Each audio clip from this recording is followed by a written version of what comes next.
We're going to try a balance sheet example. Suppose Bubba's Kangaroo Safari Company has $240,000 in current assets and $230,000 in bonds outstanding.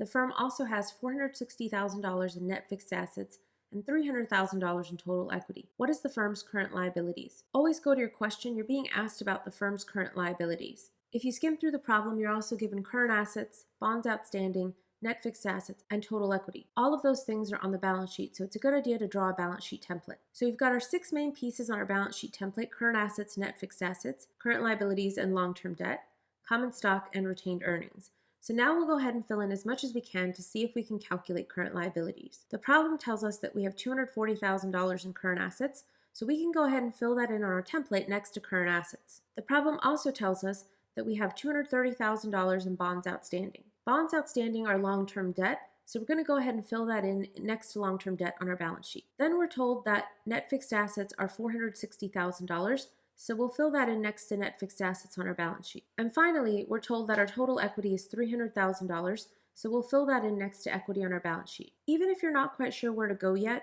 the best thing to do is total as much as you can and fill in as much as you can of the balance sheet, and you'll be able to figure it out along the way. We'll start over on the assets side because we know that current assets plus net fixed assets gives us total assets. So $240,000 plus $460,000 gives us $700,000 in total assets. Now you may be able to see that you have an equation at the bottom of your balance sheet. You have assets equals liabilities plus equity. We have assets and we have equity, so we can solve for liabilities. So let's go ahead and write down that equation. So assets equals liabilities plus equity. We have $700,000 in assets and $300,000 in equity. To solve for liabilities, we'll subtract $300,000 from both sides. It cancels out on the right-hand side, and we're left with liabilities are equal to $400,000. So now we can fill that in on our balance sheet.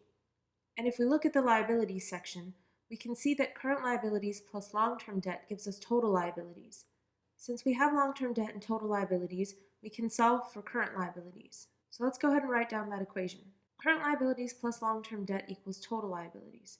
Long-term debt is equal to $230,000 and total liabilities to $400,000. To solve for current liabilities, we'll subtract both sides by $230,000. It cancels out on the left-hand side, and we're left with current liabilities are equal to $170,000. So we fill that in on our balance sheet, and that's the answer to the question. We were asked what the firm's current liabilities are, and we've calculated them to be $170,000.